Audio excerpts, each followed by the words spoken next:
Hello student, my self Ravindra Dwivedi. LR circuit DC में अगर connect होता है तो हम टाइम कांस्टेंट कैसे निकालते हैं। तो टाइम कांस्टेंट निकालने का तरीका मैं बताता हूँ, बहुत इंपॉर्टेंट। यही हम आरसी सर्किट में भी यूज़ कर सकते हैं। अगर हमें टाइम कांस्टेंट आरसी सर्किट का चाहिए या एलआर सर्किट का चाहिए। एलआर सर्किट में ग्रोथ ऑफ करंट के लिए होता है एंड आरसी सर्किट में ग्रोथ ऑफ चार्ज के लिए होता है। तो चलिए हम टाइम कांस्टेंट निकालते हैं एलआर सर्किट का। तो आप देख रहे हो ये अरेंजमेंट आपको दिख रहा है, ये इसमें रेजिस्टेंस जोड़ रहे, ये बैटरी है और ये इंडक्टेंस है, ठीक है।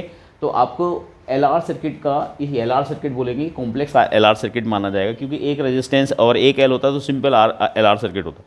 ये कॉम्प्लेक्स एलआर सर्किट होगा।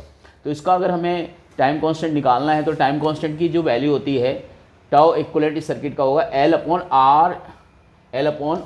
Are equivalent. बट मेन जो फीचर काम करना है वो आर इक्वलेंट निकालने में करना है। तो आर इक्वलेंट निकाले कैसे जाता है, इस इंडक्टर के अक्रॉस हमें क्या करना पड़ेगा, इसको हमें ओपन सर्किट मानना पड़ेगा। क्या मानना पड़ेगा, और जहाँ भी बैटरी है उसको क्या करेंगे, शॉर्ट सर्किट।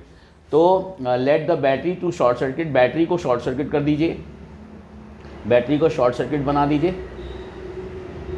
एंड जो इंडक्टर है एल को हम लोग ओपन सर्किट करेंगे। और इंडक्टर के अक्रॉस ये दो पॉइंट्स होंगे, इन दोनों पॉइंट्स के अक्रॉस हमें नेट रेजिस्टेंस फाइंड आउट करना है। सर्किट्स को रीड्रॉ कर लेते हैं। तो रीड्रॉ करेंगे तो ये हमारा डायग्राम कुछ इस तरह से बनेगा। 2R, ये बैटरी हमारी क्या हो जाएगी, शॉर्ट सर्किट, ये R हो जाएगा। एंड दिस इज, ये रेजिस्टेंस जो है वो R होगा और ये हमारा ओपन सर्किट हो चुका है। यहाँ तक क्लियर है बेटा। तो अब हमें क्या करना है, इन दोनों पॉइंट के अक्रॉस नेट रेजिस्टेंस निकालना है, जिसको हम आर इक्विवेलेंट बोलेंगे। क्या बोलेंगे, आर इक्विवेलेंट निकालेंगे। तो अब देखो ये रेजिस्टेंस आपका R है, ये 2R है, तो ये दोनों सीरीज में हो जाएंगे, ये दोनों सीरीज के साथ पैरेलल में हो जाएंगे और फिर वो जो आएगा वो इसके साथ सीरीज में हो जाएगा। तो अब इन दोनों का पहले इक्विवेलेंट रेजिस्टेंस, तो टाउ इक्विवेलेंट अगर निकालना है, आर इक्विवेलेंट अगर निकालना है, इन दोनों का सीरीज कितना होगा, 3R। अब ये 3R आर के पैरेलल में हो जाएगा, तो कितना हो जाएगा, 3R into R upon 4R, तो कितना होगा 3R/4, कितना हो जाएगा। तो इसका पूरा रेजिस्टेंस जो आया वो 3R/4 आया। अब इन दोनों के अक्रॉस नेट रेजिस्टेंस चाहिए, तो आर इक्विवेलेंट जो हो जाएगा तो उसमें ये वाला रेजिस्टेंस इसके साथ किस में हो जाएगा, सीरीज में। तो हो जाएगा R प्लस 3R/4, तो हो जाएगा आपका 7R/4, कितना हो जाएगा। तो ये हमारा आर इक्विवेलेंट आया।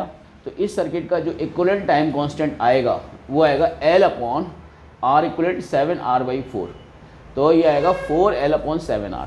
तो this is the net time constant for this LR circuit. Hope you understand.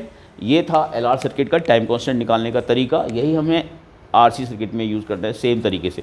तो आप मुझे देख रहे थे रविंद्र द्विवेदी को ज्ञानकल्प फिजिक्स क्लासेस देहरादून में। तो आप मुझे फॉलो करते रहिए और ऑफलाइन क्लासेस के लिए GMS रोड देहरादून में आप मुझे ज्वाइन कर सकते हैं। Thank you.